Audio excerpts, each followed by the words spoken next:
দ্বিতীয় ওয়ানডেতেও আয়ারল্যান্ডকে হারালো বাংলার মেয়েরা, সিরিজ জয় নিশ্চিত করেছে টাইগ্রেসরা।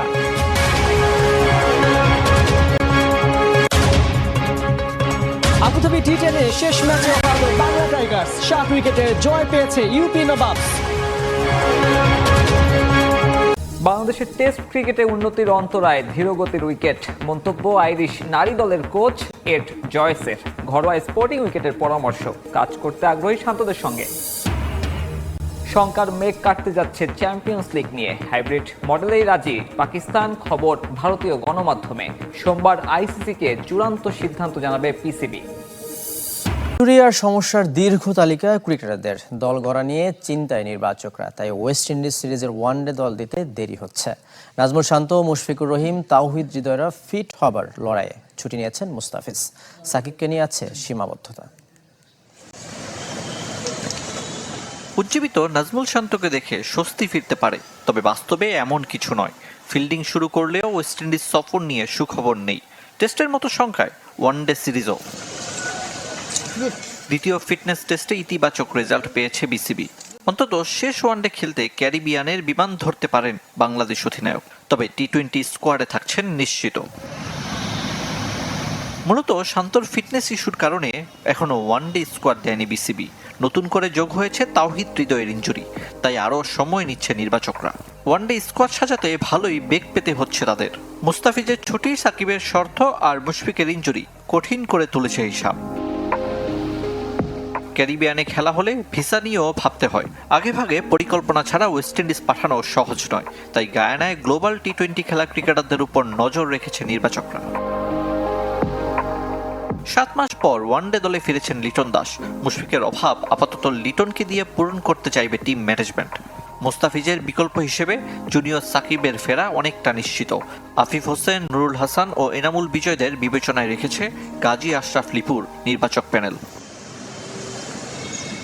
শামীম পাটোয়ারির টানা অনুশীলন চলমান, যদিও পুরো রিদমে ব্যাট করতে পারছেন না। ফুলফিট হলে তার সুযোগ থাকবে টি-20 স্কোয়াডে।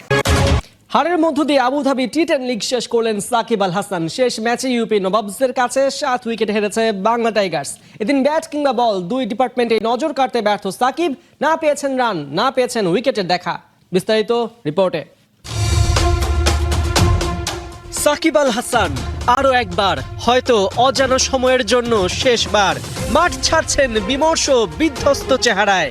আবুধাবি টি10 লিগে নিজেদের শেষ ম্যাচেও বাংলা টাইগার্সকে জেতাতে পারলেন না সাকিব, না ব্যাট হাতে, না বল হাতে, না ক্যাপ্টেন্সি দিয়ে। ফাইনাল কিংবা প্লে অফ দূর, ফেভারিট হয়েও বাংলা টাইগার্সের 9 নম্বর থেকে বিদায় নেয়া তাই বিস্ময়কর, চরম হতাশাজনকও বটে। আগের দিনই প্লে অফের রেস থেকে ছিটকে যাওয়ায় ইউপির বিপক্ষে ম্যাচে ছিল সাকিবদের শেষ অ্যাসাইনমেন্ট। সেই ম্যাচেই কিনা টস হেরে ব্যাটিংয়ে বাংলা টাইগার্স। টসের সময়ই সাকিব দিয়ে রাখলেন ব্যাড নিউজ, ইনজুরিতে খেলছেন না রশিদ খান। তবে টাইমাল মিলস আর বিনুরা ফার্নান্দোদের সামনে এদিন অসহায় ছিলেন বাংলা টাইগার্সের জাজাই শেহজাদরা। বলের সাথে পাল্লা দিয়ে রান তুলতে না পারায় স্কোরও বড় হয়নি। শেষ দিকে ইফতেখার আহমেদের 15 বলে 27 রান বাংলা টাইগার্সকে দেয় 4 উইকেটে 87 রানের পুঁজি। সাকিব ক্রিজে নামলেও কেবল শেষ বলটাই ফেস করতে পেরেছেন, যেখান থেকে কোনো রানই বের করতে পারেননি। হাইব্রিড মডেলে চ্যাম্পিয়ন্স ট্রফি আয়োজনে সম্মতি দিতে যাচ্ছে পাকিস্তান, তবে এজন্য আইসিসিকে বেশ কিছু শর্ত দেওয়ার পরিকল্পনা পিসিবির। চ্যাম্পিয়ন্স ট্রফি নিয়ে চূড়ান্ত সিদ্ধান্ত নিতে শনিবার আবারও ভার্চুয়াল বৈঠকে বসার পরিকল্পনা থাকলেও সেই বৈঠক হয়নি, বরং আরও একটু সময় নিয়ে নিজেদের গুছিয়ে সোমবার আইসিসি সহ সব দেশের প্রতিনিধির সঙ্গে বৈঠক করতে চায় মহসিন নাকভির বোর্ড।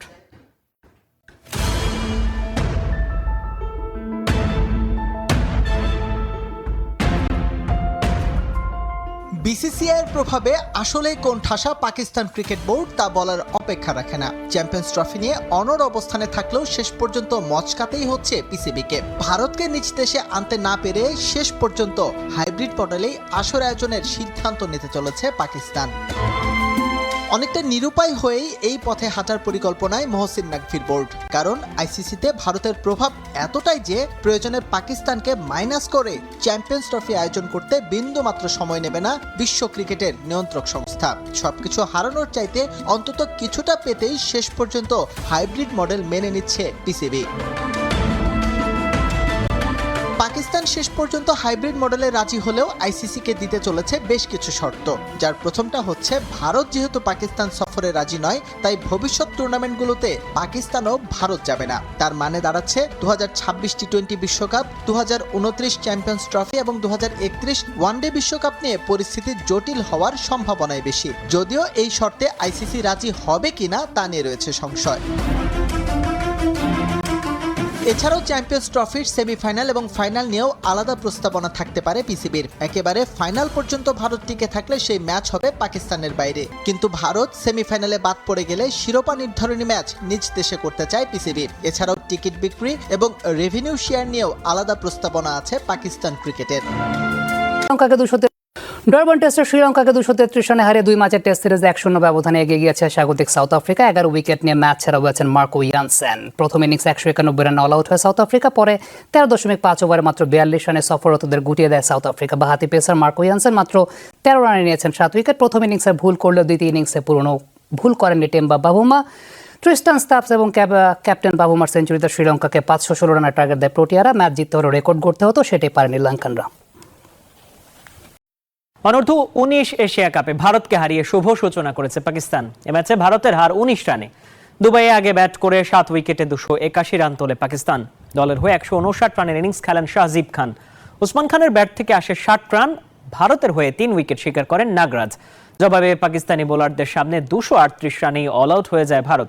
সর্বোচ্চ 67 রানের ইনিংস খেলেন নিখিল কুমার।